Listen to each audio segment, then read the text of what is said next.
Hello GATE aspirants, welcome to part 12 of GATE Nuclear and Particle Physics series. Question number 7. Assume that 13 nitrogen Z is equal to 7 undergoes first forbidden beta plus decay from its ground state with spin parity Z plus Z pi I to a final state Z pi F.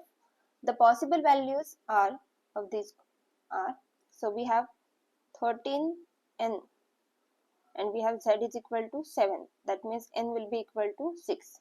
That means these neutrons are all paired up and we have to consider protons here.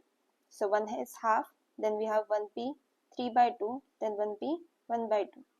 So 2, 4, 1, that is 7. So that means Z pi will be half and p means L is equal to 1. So that will be 1 minus 1. So parity will be minus 1 raised to L, that is minus 1 raised to 1. So parity is odd parity. Now we have for first forbidden beta decay,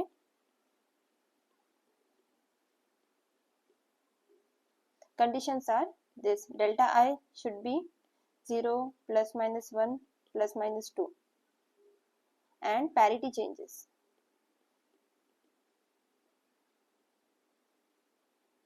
So that means parity will change, so parity will be positive parity.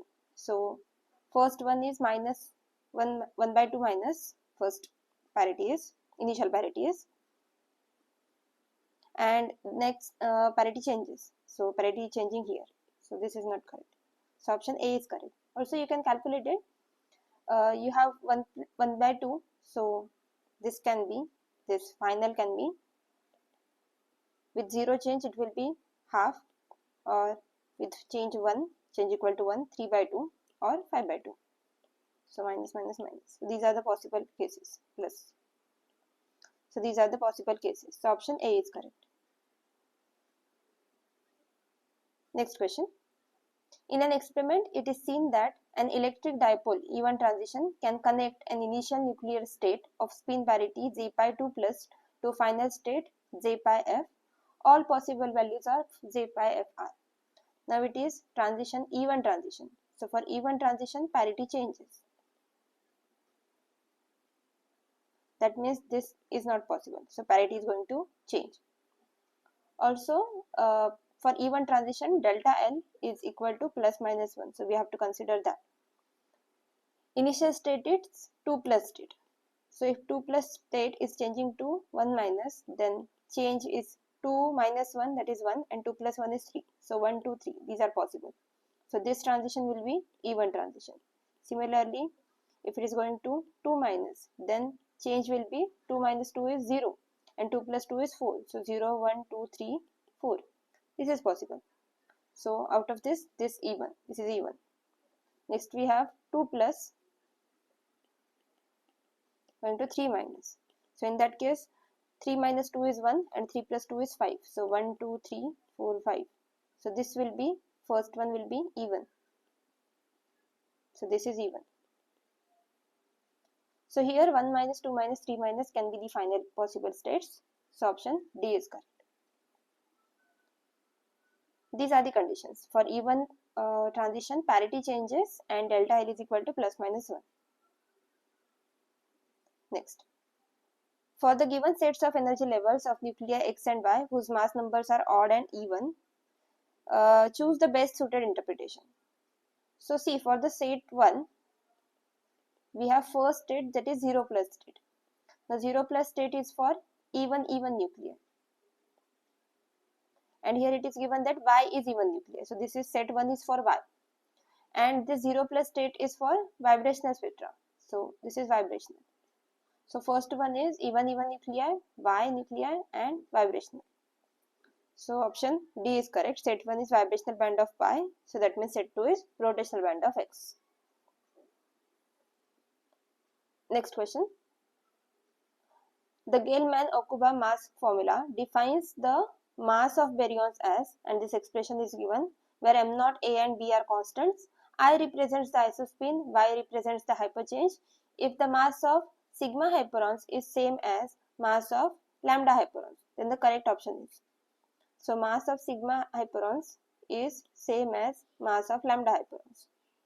Now we know for sigma hyperons, isospin is equal to 1 and hyperchange is equal to 0, and for lambda hyperons, isospin is 0 and hyperchange is 0. Now see here, isospins are different but mass is same. Mass is same and isospin is different. That means it shouldn't depend on it. So mass does not depend on I. So option C is correct. Similarly, hyperchange is same and mass is same. So that means isospin does depend on Y hyperchange. So option B is correct. So mass does not depend on I and mass depends on Y. Option B and C are correct. Next question. The linear charged particle accelerator is driven by an alternating voltage source operating at 10 MHz. Assume that it is used to accelerate electrons. After a few drift tubes, the electron attains a velocity of 2.9 into 10 raised to 8 meter per second. The minimum length of each drift tube in meter to accelerate the electrons further.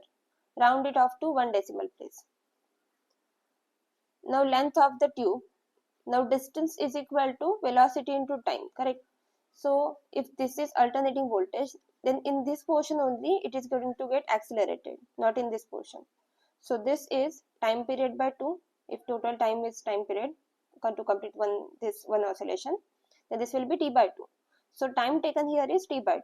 So length will be velocity into t by 2, or you can write it as velocity upon 2f.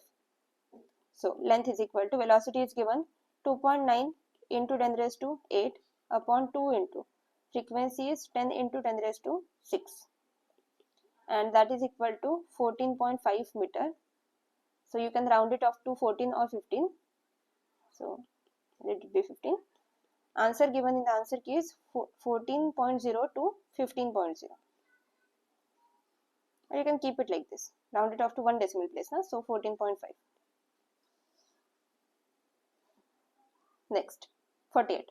The Coulomb energy component in the binding energy of a nucleus is 18.432 mega electron volt if the radius of the uniform and spherical charge distribution in the nucleus is 3 Fermi meter.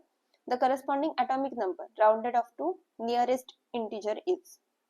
Now EC is equal to, this is standard formula, E square upon 4 pi epsilon naught 3z square by 5r. And here it is given that it is 18.432 mega electron volt. E square by 4 pi epsilon naught is 1.44 mega electron volt Fermi meter. 3 into z square upon 5 into r is 3 Fermi meter. So this Fermi meter will cancel out, mega electron will cancel out, 3 and 3 will cancel out. So z is equal to under root 18.432 into 5 upon 1.44. And this comes out to be 8. And answer in the answer key is 8 to 8 or 9 to 9. So we are getting 8 here. So these were all the questions from GATE 2021 paper. If you like this video, please give it a thumbs up and subscribe to my channel for more videos. Keep learning.